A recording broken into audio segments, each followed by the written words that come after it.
शुक्रिया नीलम अहमद बशीर साहिबा, हमें वक्त देने का वॉइस ऑफ अमेरिका के स्टूडियो में यहाँ वाशिंगटन में। पहले तो अपने अदबी सफ़र की मुख्तसर रुदात बयान कीजिए अपनी ज़ुबानी। मेरा अदबी सफ़र बग़ैर किसी मनसूबाबंदी के शुरू हुआ, क्योंकि मेरे घर का माहौल ऐसा था जिसमें अदब और कल्चर और मौसीकी और आर्ट बहुत हमारे ज़िंदगी का हिस्सा थे। इसलिए मुझे बचपन से ही लगाव था पढ़ने लिखने से। और वैसे भी मैं सब अपने बहन भाइयों में पढ़ाई में भी बहुत अच्छी थी, लायक भी थी, फ़र्स्ट भी आती थी, स्कॉलरशिप भी लेती थी। इसलिए मुझे पढ़ने का शौक़ भी था और अदीबों की बातें भी अच्छी लगती थी। इसलिए बस मेरा ख़्याल है कुदरती तौर पे मैं उस तरफ माइल हुई। लेकिन मैंने लिखना बहुत देर से शुरू किया है। मेरा ख़्याल है कि अगर मैं बहुत अपनी जल्दी आगाज़ में लिखती तो शायद कुछ बेहतर या अच्छा ज़्यादा काम भी कर जाती। अभी मुझे लगा है कि शायद मैंने कुछ वक्त कहना तो नहीं चाहिए ज़ाया किया, लेकिन मैंने नहीं लिखा और शायद वो फिर ज़िंदगी का समेटने का, इकट्ठा करने का भी एक मौका था। बहरहाल मैंने बहुत कम उम्र में नहीं लिखा, बाद में जाके लिखा जब मेरे 3 बच्चे पैदा हो चुके थे। अफसाना निगारी आपका एक खासा है, तो उस हवाले से बताइए कि कैसे शुरू हुआ ये अफसाना निगारी का सिलसिला। देखिए, बात यह है कि अफसाना निगार शायद कहीं अंदर छुपा हुआ होता है इंसान के, या कहानी लिखने वाला। मैंने कभी भी शऊरी तौर पे कोशिश नहीं की कि मैं कहानियाँ लिखूं या चुनूं।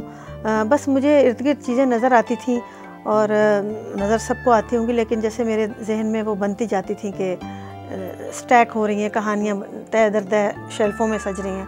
तो फिर जब इजहार हर इंसान चाहता है अपना, तो जब मुझे ख़्याल आया कि मुझे भी अपना एक इजहार चाहिए, तो मैंने कोशिश की। सबसे पहले बात तो ये कि जो कहानी लिखी तो मैंने एक कोशिश की और मुझे क़तन एहसास नहीं था कि ये अच्छी है, या मुझे कोई एतमाद भी नहीं था ख़ुद पर। और ज़ाहिर है मेरे बाप एक बहुत बड़े राइटर थे, तो मुझे ये भी था कि मैं कोई घटिया काम ना कर रही हूँ जो कि उनके मेयार पे पूरा ना उतरे। तो उनसे तो छुपाते ही रहे सारी उम्र कि मैं क्या लिखती हूँ, क्योंकि मुझे लगता था कि वो इस काबिल नहीं है। लेकिन बहरहाल वो कुछ ऐसा हुआ, शुक्र है कि पहली कहानी को काफ़ी पजीराई मिली, तो उससे मेरी हौसला अफजाई हुई और फिर मैं लिखती चली गई। और मैंने चुनाव नहीं किया कोई शऊरी तौर पर, बस जो नज़र आता रहा, जो महसूस होता रहा, जहाँ जहाँ सुई चुभती रही तो कहानियाँ बनती रहीं और फिर मैंने लिखना बाकायदगी से शुरू कर दिया। जब आपने लिखना शुरू किया उससे पहले आप अफसाने पढ़ती भी थी? जी, मैं पढ़ती थी बचपन में, लेकिन फिर मैं बहुत उम्र मैंने अमेरिका में गुजारी है। शादी के फ़ौरन बाद में, मतलब 22 साल की थी जब मैं अमेरिका आ गई थी। तो उस दौरान मेरा तकरीबन 20 साल उर्दू से राब्ता कटा रहा। और मैंने सच्ची बात है कि उर्दू इतनी नहीं पढ़ी, क्योंकि मेरा नहीं उस ज़माने में इतना आना जाना भी नहीं होता था। और बस बाल बच्चों में जैसे ख़वातीन हमारे माशरे की होती हैं, लगी होती हैं, तो मैंने पढ़ा नहीं है। लेकिन इस वजह से मुझे कई दफ़ा अपनी तहरीर में ख़ामियाँ भी नज़र आती हैं ज़बान के लिहाज से, कि ज़बान मेरी इतनी कुछ कमज़ोर लगती है। मुझे लगता है कि शायद बेहतर हो सकती थी, तो मैंने उस वक्त इतनी उर्दू नहीं पढ़ी। लेकिन फिर बाद में जैसे इंसान कैचअप करता है ना, तो फिर मैं जब वापस पाकिस्तान शिफ्ट हो गई, मूव हो गई, तो फिर मैंने पढ़ना शुरू किया। और फिर ज़ाहिर है फिर पढ़ने के बगैर तो लिखा नहीं जा सकता, और वो तो अब तक जारी है। उर्दू में जो अफसाना निगारी है उसमें बहुत से ख़वातीन अफसाना निगारों में नाम है, जैसे कुर्रतुल हैदर हैं, इस्मत चुग़ताई हैं, बानो कुद्सिया हैं, खदीजा मस्तूर हैं। तो इनमें से किसी से आप मुतासिर हुई, या कोई और बहुत से दूसरे नाम भी हैं जो मैं शायद तमाम ना ले सकूं इस वक्त, उनमें से किसी से मुतासिर हुई, किसी को पढ़कर आपने लिखना शुरू किया, या जब लिखते हुए आपने उनको पढ़ा तो आपने समझा कि ऐसे आपको लिखना चाहिए, या इस तरह की? सच बात तो यह है कि मैं इन सब से ही मुतासिर हूँ, और जितने भी लिखने वाले हैं उनमें मर्द और ख़वातीन की कोई तख़सीस नहीं है। लेकिन मैं मुतासिर होती थी और मेरे दिल में एक हसरत पैदा होती थी कि शायद, मैं बचपन की बात करी हूँ, कि मैं भी कभी ऐसा कुछ लिख सकूँ। तो सबको पढ़ती थी और बहुत अच्छा लगता था पढ़ना। और मेरा ख़्याल है कि सबसे कुछ ना कुछ मैंने ज़रूर अख़ज़ किया है। और आपको जुर्रत देती हैं ये लोग, ये जो लिख चुके हैं आपसे पहले, और आपका रास्ता हमवार करते हैं। तो मेरा ख़्याल है ये हमारे लिए बहुत अहम लोग हैं जिन्होंने राहें खोली हैं। और फिर ख़ास तौर पे ख़वातीन के लिए, जिन ख़वातीन ने हमसे पहले चिराग जलाए, मैं उनको बहुत एडमायर करती हूँ। बहुत मुझे खुशी है कि हमसे पहले लोगों ने ये काम शुरू कर दिया था, और सब मेरे लिए काबिल एहतराम है और सबसे मैंने सीखा है। आपके घर की बात करते हैं। आपका घराना इल्म व अदब से मुंसलिक रहा है। आपके वालिद से मैं बात शुरू करूँगा। अहमद बशीर साहब सहाफ़त से मुंसलिक रहे, फ़नून लतीफ़ा से मुंसलिक रहे, फ़िल्म और ड्रामों से भी मुंसलिक रहे। तो उनके दौर में उनके जो हम असर लोग थे जैसे मुमताज़ मुफ्ती, इशफाक अहमद और दूसरे बहुत सी अदबी शख्सियात हैं जो उनके ज़माने की थी, उस हवाले से कुछ यादें आपकी रही हों आपके वालिद के हवाले से? जी, जैसा कि मैंने अभी बताया आपको कि हमारा घराना बहुत एक इल्म और कल्चर और आर्ट का एक मुरब्बा था, बल्कि कहना चाहिए कि एक मेला सा लगा रहता था घर में कि अदीब आ रहे हैं। और सच्ची बात है, हमें तो इल्म भी नहीं था कि इतने बड़े लोग हैं। मसलन इब्ने इंशा हमारे घर आते थे, तो हम चूँकि बच्चे थे तो हम इब्ने इंशा नहीं कह सकते थे, इतना मुश्किल नाम है, तो हमने उनका नाम रखा हुआ था इंशन चना आए हुए हैं। तो सारे बच्चे शोर मचाते थे, इंशन चना आ गए, इंशन चना आ गए, कोई इब्ने इंशा नहीं कहना आता था ना। तो ये इतने बड़े बड़े लोग हैं, ये हमारे घर आते थे। फिर मुमताज़ मुफ्ती से बहुत हमारा ताल्लुक़ रहा। वो थे तो हमारे अब्बा के दोस्त, थे हमारी दादा की उम्र के, लेकिन दोस्त वो हमारे भी थे। तो उनके अंदर ये एक बड़ी खूबी थी कि वो हर उम्र के साथ अपना नाता जोड़ लेते थे। और उन्होंने, सच्ची बात है कि मुमताज़ मुफ्ती साहब मेरे अमेरिका से वापस जाने के बहुत अरसे बाद तक वो ज़िंदा ना रहे, लेकिन उन्होंने मुझे वाकई हौसला दिलाया था। उनका ये कहना था कि जो इंसान लिख सकता है और वो ना लिखे वो गुनाह करता है। तो ये जुमला मेरे दिमाग में घुस गया कि उन्होंने मुझे कहा कि तुम लिखो, क्योंकि मैं भी ज़ाहिर है ज़िंदगी में इंसान को मुश्किलात भी पेश आती हैं, उन मुश्किलात का शिकार थी। तो उन्होंने मुझे कहा तुम लिखो, क्योंकि उन्होंने शायद भांप लिया था कि मैं लिख सकती हूँ। तो उन्होंने ये कहते थे बस तुम लिखो लिखो। तो उन्होंने मुझे सच्चे मानों में उन्होंने इनकरेज किया। तो मैं समझती हूँ कि उनकी देन है ये। अफसाना निगारी या लिखना या शायरी एक भड़ास निकालने का ज़रिया है या एक आर्ट है ये आपके ख्याल में? आर्ट तो बन जाता है ये, क्योंकि हर इंसान नहीं ये काम कर सकता। मेरा ख्याल है ये कुदरती सलाहियत होती है। लेकिन एक वो जो इंटेलेक्ट का ख़जाना होता है ना, वो आप इकट्ठा भी करते हैं और कुछ आपके अंदर पैदाइशी तौर पे भी होता है। तो मेरा ख्याल है ये जीन्स का भी असर होता है और फिर माहौल का भी असर होता है और फिर आपका अपना शौक़ भी है, मिलजुल कर है। लेकिन इसमें बहुत ज़्यादा ये बात है कि अगर आपको कामयाबी मिल जाए तो, अगर आपको कामयाबी नहीं मिले तो आप अगला कदम नहीं उठाते हैं। तो मैं इस मामले में बड़ी खुशकिस्मत हूँ, अपने आप को समझती हूँ कि मुझे मिली कि जो भी मैंने कहानी लिखी उसको पसंद किया गया, तो मुझे लगा कि मैं लिख सकती हूँ। और मैंने मौज़ूआत भी कुछ ऐसे लिए जो कि हमारे पाकिस्तान के मुआशरे में जिस पर लोग ज़्यादा कलम नहीं उठाते हैं, लेकिन शायद मैं इसमें क्रेडिट देती हूँ कि मैं अमेरिका में रहती थी, तो मैं काफ़ी ज़हनी तौर पर आज़ाद ख़याल थी कि मैं समझती थी कि क्यों ऐसी बात ना कही जाए जो कहनी चाहिए। तो मैं बेसिकली समझती हूँ कि कह देने की आज़ादी होनी चाहिए। तो इसलिए जब मैंने चीज़ें लिखी तो उन्होंने चौंकाया भी, और लेकिन मैं इसकी मैंने परवाह नहीं की, मैं लिखती गई। उसकी तरफ हम आएंगे कि अमेरिका में आपकी जो ज़िंदगी रही उसने आपकी अफसाना निगारी पर कैसे असर डाला, पॉजिटिव या नेगेटिव। लेकिन आपकी घर की बात हो रही है तो आपकी बहनें भी माशाल्लाह तमाम जो हैं वो फ़नून लतीफ़ा से किसी न किसी तरीके से मुंसलिक रही हैं। बुशरा अंसारी हैं और बाकी आपकी बहनें हैं। तो आप लिखना आपने बहुत लेट शुरू किया, लेकिन उससे पहले बुशरा अंसारी मेरे ख्याल से पहले ही अदाकारी की तरफ आ चुकी थी। तो आपको कभी ख्याल आया कुछ और सिन्फ में जो है फ़नून लतीफ़ा की उस तरफ जाने का, अदाकारी या? देखें, बुशरा ने जब काम शुरू किया वो छोटी थी, पाकिस्तान में थी, फिर उनके जो शौहर थे वो भी उनके पेशे में थे, हम पेशा थे वो दोनों, तो उनके लिए ये रास्ता आसान था। तो वो उन्होंने जब उसमें काम किया तो ज़ाहिर है काम भी बहुत अच्छा किया, तो उन्हें पजीराई भी मिली, वो आगे चलती चली गई। मैं तो मुल्क से बाहर ही चली गई थी, मैं तो अमेरिका में चली गई थी। तो ज़ाहिर है फिर वो अगर आपको मौका भी ना मिले तो आप नहीं करते हैं। हो सकता है कि अगर मैं यहाँ रह रही होती, पाकिस्तान में मतलब रह रही होती, तो शायद कभी मैं भी कुछ कर लेती, लेकिन कोई इतनी हसरत नहीं है ऐसी। तो आपने कहा कि आप बहुत कम उम्र में यहाँ आ गई अमेरिका में, और यहाँ पर आपने फिर कुछ काफ़ी अरसे बाद लिखना शुरू किया। तो अमेरिका में क़याम के दौरान ही आपने लिखना शुरू कर दिया या पाकिस्तान? नहीं, मैंने अमेरिका के क़याम के दौरान नहीं लिखा, लेकिन मुझे एक अजीब सी तकलीफ़ सी होती थी। अक्सर मुझे याद है मैं रात को उठ के बैठ जाती थी कि पता नहीं क्या करना है, मुझको क्या करना है, क्योंकि शायद जो ऐसे तख्लीकी लोग होते हैं वो एक आम सी ज़िंदगी से मुतमईन नहीं होते कि अब शादी भी हो गई, बच्चे भी हो गए, घर भी संभाल लिया, बर्तन भी धो लिए, तो अब और क्या करना है, सब कुछ तो कर लिया। लेकिन ये कि वाकई मुझे याद है कि मैं रातों को उठ के बैठ जाती थी कि मुझे क्या करना है, मुझे क्या करना है। तो नहीं, मैंने नहीं लिखा, क्योंकि उस वक्त मैं एक बस माँ और बीवी के रूप में थी, मैं समझती थी कि मैं अपना यही काम बेहतर तौर पे अंजाम दे दूँ। हाँ, लेकिन जब मैं पाकिस्तान गई तो मैंने वहाँ अपनी फैमिली में दोबारा से जैसे एक जुड़ता है इंसान, तो मैंने देखा कि ये तो अजीब ही रंग खिले हुए हैं यहाँ, तो मुझे बड़ा अच्छा लगा। मेरी अपनी माशाल्लाह ख़ानदान में बहुत ऐसे लोग ऐसे क्रिएटिव हैं। मेरी फुफ्फी हैं परवीन आतिफ, वो भी लिखती हैं, अफसाने लिखती हैं। तो ऐसे लगा जैसे कि मैं यहाँ बिलोंग करती हूँ इस काम में और इस कबीले में। तो वहाँ जाके मुझे ना ज़हनी तौर पर लगा कि ये मेरा माहौल है, और मैंने वहाँ लिखना शुरू किया जाकर दोबारा। यहाँ गुजरे हुए जो आपकी ज़िंदगी कुछ साल हैं, बल्कि मैं कहूँगा आपकी आधी ज़िंदगी यहाँ गुजर गई, उसका आपकी अफसाना निगारी पर क्या असर पड़ा? अच्छा ही असर पड़ा। मैं किसी भी चीज़ को कभी मनफी नहीं लेती हूँ अंदाज में कि जैसे कि बुरा वक्त था, ये वो ऐसी बात नहीं है। आपको ज़िंदगी का हर दौर कुछ ना कुछ दे के जाता है। तो जब मैं यहाँ रहती थी तो जाहिर है कि आंखें कान तो खुले हुए थे, जहन में कुछ ना कुछ जमा तो हो ही रहा था। तो वो कहानियाँ तो मिल रही थी, जैसे कि कबूतरियाँ उड़ रही हैं आपके इर्द गिर्द, आप देख रहे हैं उनको, तो वो जहन कभी बेकार नहीं जाता, वो जमा करता रहता है, तो वो मवाद जमा होता रहा। यहाँ पर गुजरी हुई ज़िंदगी में आपने कुछ कहानियाँ जो हैं उस हवाले से भी लिखी, जी, कुछ मैंने अफसाने आपने लिखे, बहुत से लिखे। उन कहानियों में किन मौज़ूआत को आपने अपने कलम का मौजू बनाया? देखें, जैसे कि आप जी जानते हैं, आप अमेरिका में रहते हैं, हमारे पाकिस्तानी लोग, अब तो खैर ये ज़माना बहुत मुख्तलिफ है। जैसे जिस ज़माने में मैं आई थी अमेरिका में, 70s की बात है, उस वक्त तो बहुत ही वीरानी और तन्हाई और अपने कल्चर से दूरी और एक कल्चरल स्टारवेशन का ज़माना था हमारा। तो याद भी बहुत आती थी चीज़ें।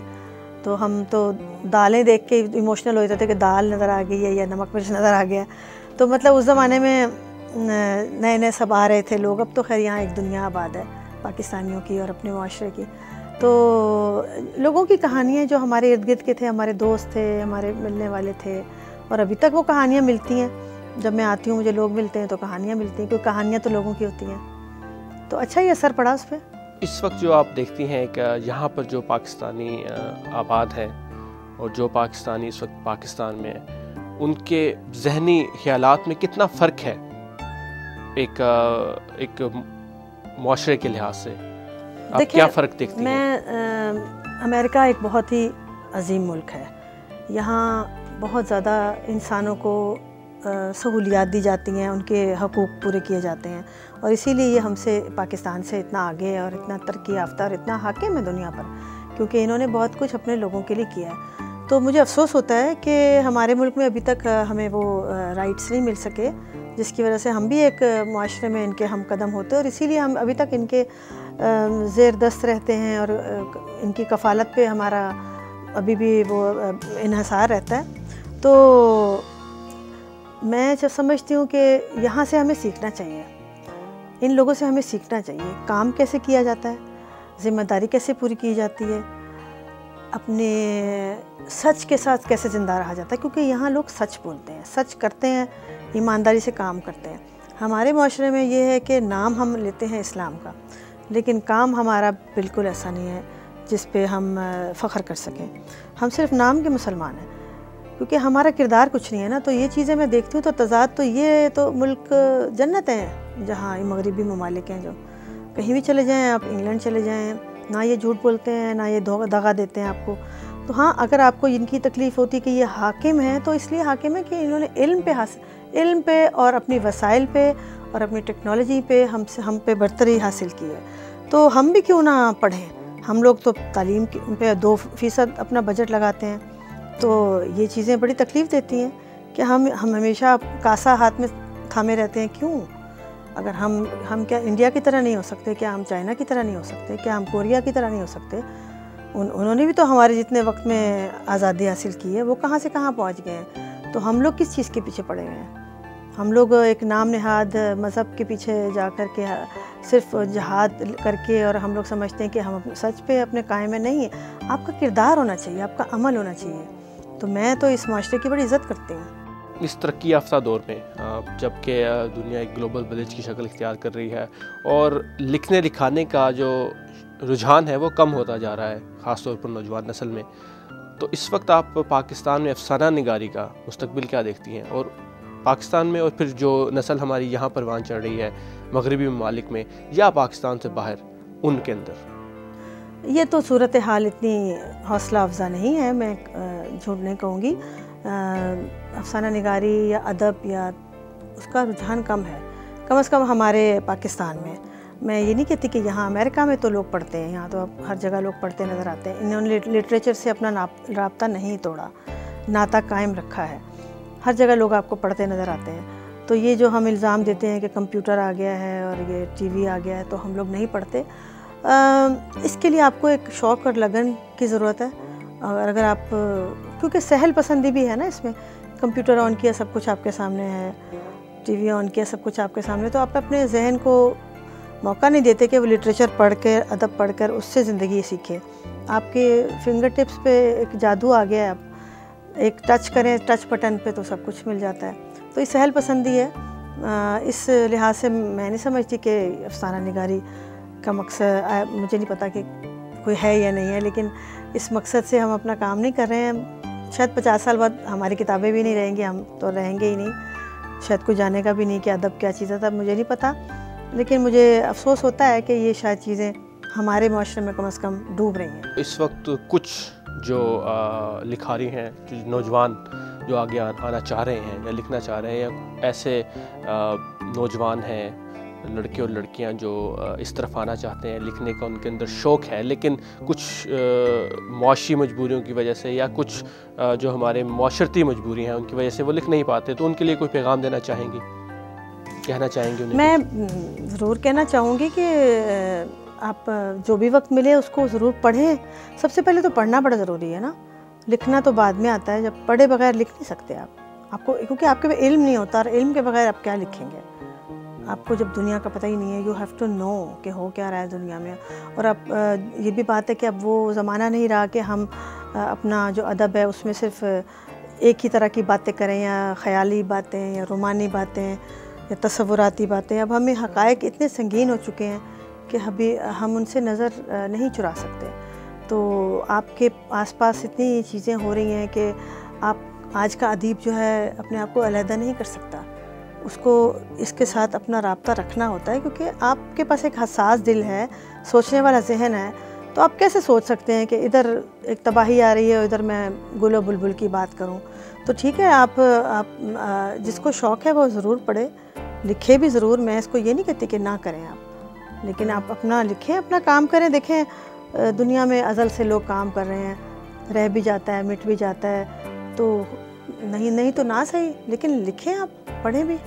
जो हमारे माशरे की सूरत हाल है उसमें अपनी कहानियों को, अपने जो है मुख्तलिफ जो हमारे आसपास की चीज़ें हैं उन्हें बयान करने के लिए कलम का सहारा लेना कितना ज़रूरी है?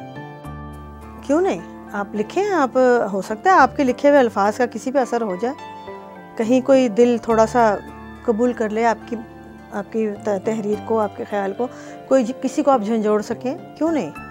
मेरा ख्याल है इसको गिव अप नहीं करना चाहिए, आप कोशिश करते रहें, क्योंकि जो आपका काम है आपको वो करना है। अगर मुझे कहानी लिखनी आती है तो मुझे लिखनी चाहिए, किसी पर असर हो ना हो ये फिर अब ये तो मैं नहीं कह सकती, इसकी कोई गारंटी नहीं है, लेकिन काम करना छोड़ना नहीं चाहिए, इसका तहरीर छोड़नी नहीं चाहिए, लिखना छोड़ना नहीं चाहिए। चलिए आपकी बुक्स के बारे में कुछ बात करते हैं।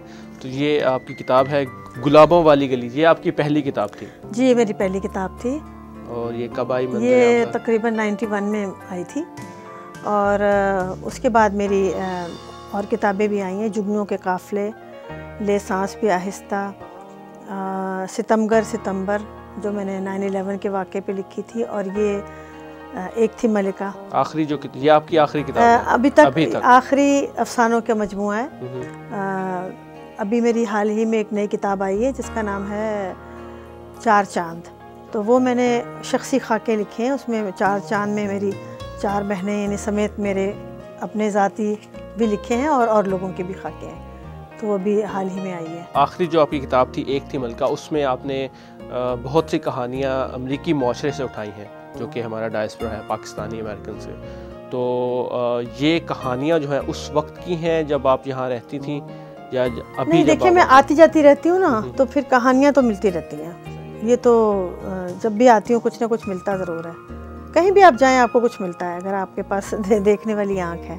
तो ये जमा तो होती नहीं है ये तो, और ये भी कि कहानी कोई एक दिन में नहीं मिलती है, कोई ख़्याल होता है वो आपके जहन में होता है, फिर आप उसको डेवलप करते हैं, फिर आपको कागज़ पे आता है वो, तो ये प्रोसेस होता है पूरा।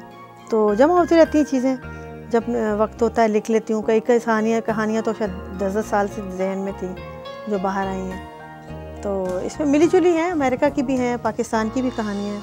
आप बुनियादी तौर पर तो एक अफसाना निगार हैं, लेकिन कुछ शायरी भी आपने की है, तो अपनी कुछ अफसाना तो सुनाते, खैर आपको बहुत टाइम लग जाएगा, तो कोई छोटी सी नज़म जो आपके दिल के बहुत करीब हो या आपने लिखी हो।